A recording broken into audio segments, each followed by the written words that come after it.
Serious, what is unethical is but extremely common in the dating world. Using somebody else's photo as your profile, Tinder, whatever pic in order to attract them to you and make them go on a date with you. Ghosting. Like, hello, I made you a 4-course meal and decide to not show up. Making plans for a date and just not showing up. Old ass pics. I'm always amazed how people seem to think they look exactly the same after 5 years or more. Come the on. Lying through your teeth when making a dating profile. People lie about the most random things to make themselves seem more appealing. Lies can range from things as innocuous as "I have a dog" to like "my dick is 15 elephants long." Edit. Grammar L.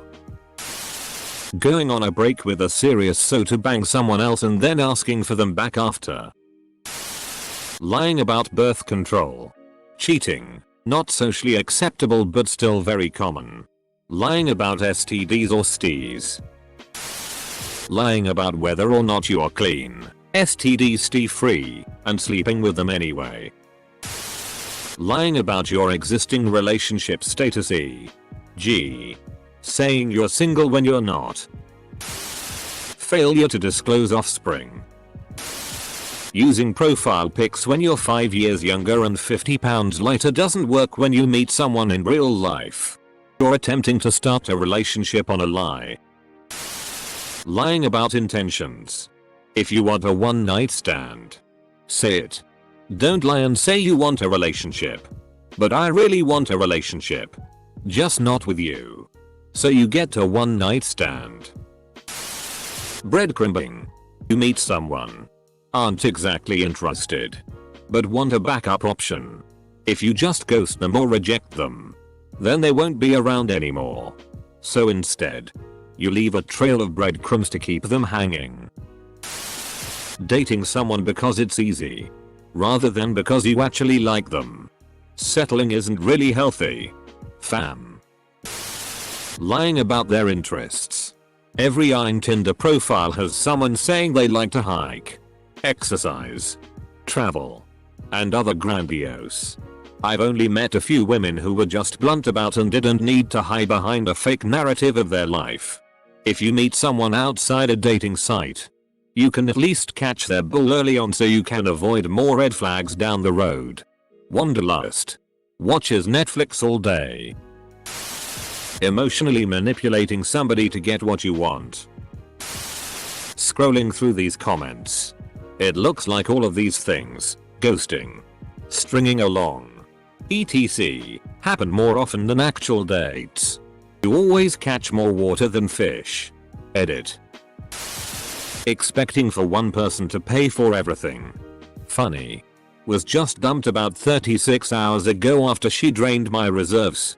And wanted to be a kept woman. With a very part-time job. I don't make enough to cover both rents and her food and care for her cats who are old as dirt and have astronomical vet bills. Yeah. Looking back, that whole year was a mistake. Stealthing. It's when someone has told you they put on a condom, but at some point they take it off and continue having sex without a condom against your consent. It's an awful violating feeling to find out this has happened to you. I had this happen to me.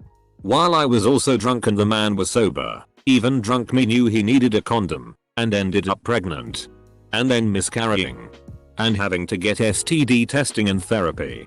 Made for an awful few months and absolutely should be illegal as. A guy I know lied about his age when he started dating a 16-year-old he met online. He was 27. I don't know how common this is, but it's set up. Having side dudes chicks as Ed and people do it all the time. There are memes and jokes about it, but it really hurts to have someone date you and someone else regularly. It messes with you. Going on breaks in a relationship. But in reality they're doing more than going on a break. Not sure exactly. I probably like your dog better. Oh, that's great because my dog is only into bitches. Scouting. When a man or woman makes dates with several people simultaneously on the same night. Then waits until right before the date to decide which one to actually go out with. And cancelling on the other people.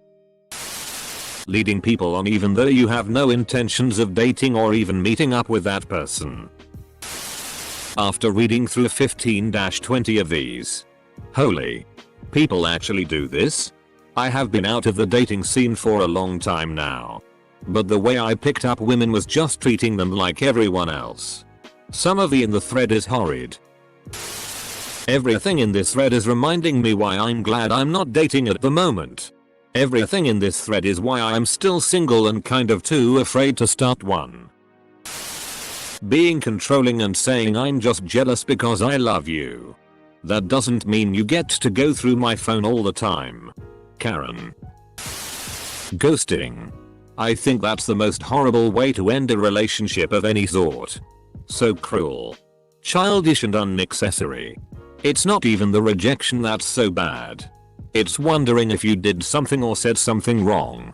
I would prefer if the person just said I don't like you, never contact me again. At least you have some closure.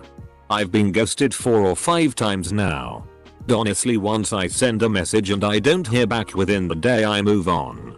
Saying that you're not official and somehow it's okay to hurt the other person.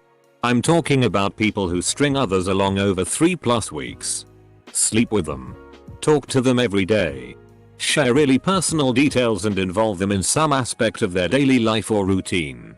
Then pretending it was actually nothing and that they shouldn't be angry or upset because it wasn't official. Drugging people's drinks. Withholding information. No, I'm not married. This is a man ring. Sticking around long enough to have sex. And disappearing. People just berating their significant others in general. There is so much emotional abuse that happens in relationships without either party being aware that it's abuse. Going on about how much it hurt you when an ex cheated on you. How you can't imagine someone ever doing that to someone that loved them. Then doing it yourself. It lures us so into a false sense of security, knowing that if things are going to end they'll probably see it coming miles away, or that they won't be lied to, rather than being blindsided by infidelity. I've been married for 21 years. My wife and I are going through a separation. I was starting to look forward to dating in the future. Until I read this completely ed-up thread. Now I'm terrified.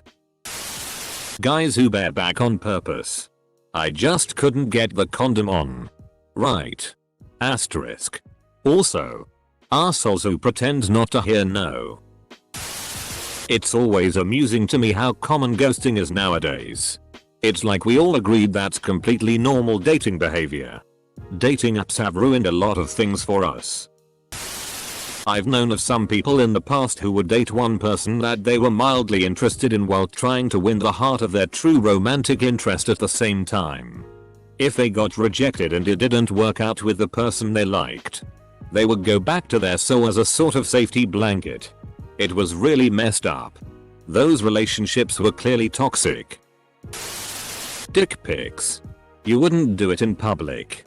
Why would you do it over the phone? When people don't even try to hide the fact that they're using you for their own selfish pleasure. Not mutual pleasure. Like, at least make me not regret taking off my comfy clothes to be disappointed for 3 minutes. Ghosting. Removing the condom without telling the other person. I've caught 3 different guys doing this. 2 of them got a serious earful and the third got a swift kick in the chest. And an earful.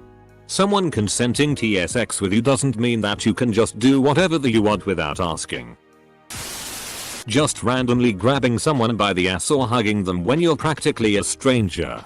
It can only work at a bar or a club. In some countries it's becoming less common and shunned upon. Technically always is if you're fugly. Still common though in some places. Especially yellow fever gauges in Asia. Teachers dating students. Doctors, nurses dating patients, and former best friends trying to date their friends' exes. Like, seriously. Don't you know any other guy girl apart from your friend's ex? Is it assuming both parties are consenting adults? Isn't it unethical to tell someone they can't date just because it bothers you? Lying about whether you're looking for a relationship just to get laid. Speaking personally, right out of the gate I tell people I'm romantically interested and that I don't think I'm cut out for relationships and I'll probably never be exclusive with them. And we almost always end up having sex anyways. After that I end up being the side piece or the between relationships guy and I don't have to lie about my intentions. Most dudes aren't direct or confident enough to do this though. Dating when separated. At least in my experience they are not ready.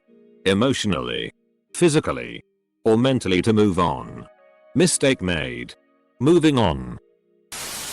Lie to girls about your financial status so they can become impressed and somehow more interested in you. Don't do this guys.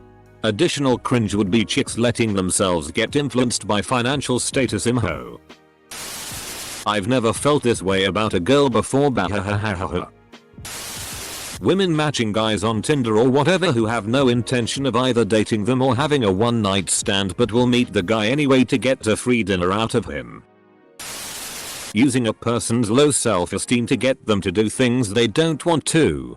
It's disgusting and abusive. My ex did this all the time. If I said I didn't want to have sex, he'd keep pushing. If I didn't give in, he would end up getting all cold and distant until I'd give him a sympathy hand job. And sadly a lot of the time people don't see this as problematic. Last time I posted about this to Reddit, I was told that it's okay because I eventually consented. And that I'm the abusive one for withholding sex. Shading the truth on who you really are as a person. Everyone seems to round up a bit. Cause if you're bluntly honest it makes you seem overly self-depreciating. Can't believe this hasn't been said yet. When women claim they're pregnant. Making someone feel like they're really special when you treat everyone you're talking to like that. Or dating someone who really likes you and you know they really like you but you only date you to make their ex jealous to get them back. The first part is not that person's fault. If they treat everyone like that, then that is just the type of person they are and they seem like a really good person if you feel incredibly special by them just being themselves.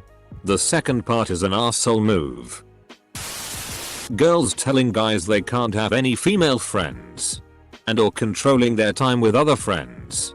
I had a woman tell me on the third date that she expected me to give her access to my phone and email accounts so that she could check who I was talking to in order for us to have a relationship. I noped out of that one. Expecting sex simply because you agreed to a date. Doesn't matter if you buy food, drinks or a car because you choose to do that out of your own free will and if you expect some guaranteed return on investment you need a prostitute. I'm saying this as a guy. If you think you pay for sex, well, go ahead and do it.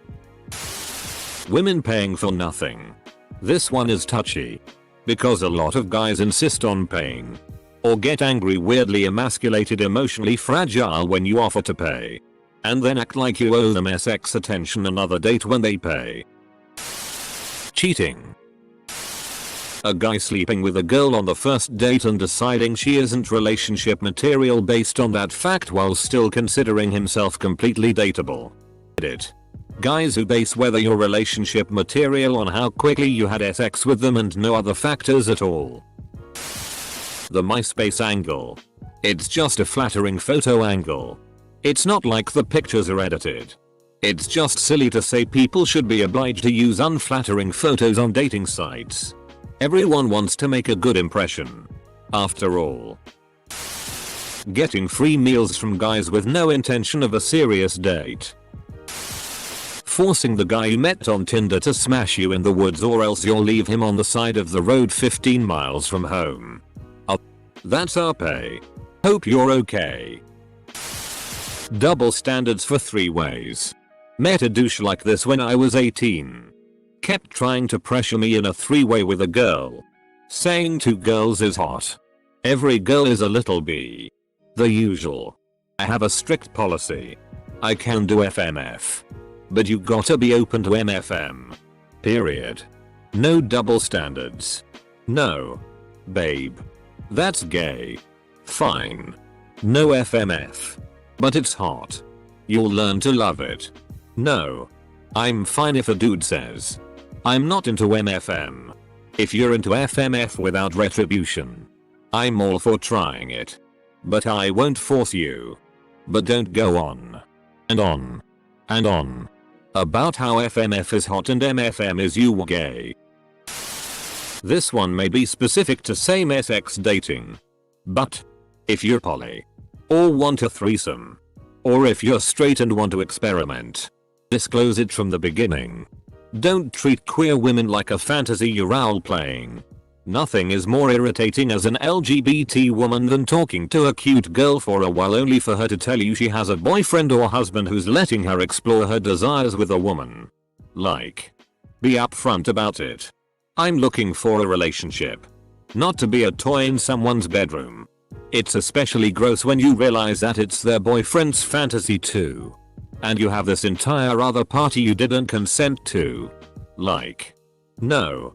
Stop. Why would you even? No. Double standards. You're not looking for anyone under 6 feet. I'm not looking for someone over 250 pounds. All good. Personal choices. But now apparently I'm misogynist. Lying about how often you post on Reddit. Be honest about it. And they will respect you for it. Like, women having height preferences on the men they date, but being upset if men have weight preferences on the women they date. Farting when someone is going down on you. People showing their friends nudes they receive. Those are for you and not other people unless whoever has sent them says otherwise. I believe that is extremely wrong. Not contacting your partner when you decide to break up. Yeah, let's not talk to each other and just pretend we don't know each other despite everything we went through. 1. Not getting your boyfriend a birthday present when you have the exact same birthday. And making him pay for your dinners and drinks because you spent all your cash on drugs for partying. 2. Making out with their best friend while they are high during your shared birthday when their boyfriend is literally within 30 meters of them. 3. Breaking up you with a text after going to your staff party as a +1 for some free drinks. 4. Coming to your partner's place of work after dumping him to have drinks with your friends. Then trying to kiss him on the cheek before you leave. I do not know why I dated this person for so long. Also, none of this is common at all, but I wanted to vent. Dude, your ex is a bitch. Dating to have your partner fix you. Whether it's an emotional problem, monetary problem or otherwise, it doesn't seem like the people I've been attracting recently want a relationship. I especially do not like the emotional fix types because often I see women who shouldn't be dating because they are so vulnerable and dependent on you to make them feel they dated. It's needy to the extreme and I don't trust either me or them not to become abusive later down the line. Constantly buying drinks and encouraging them to drink more than they otherwise would. Girl told me she'd had so many abortions that she could no longer get pregnant. Now I'm paying child support. Well, I mean, that already kinda sounds like a big red flag. Female on male domestic violence.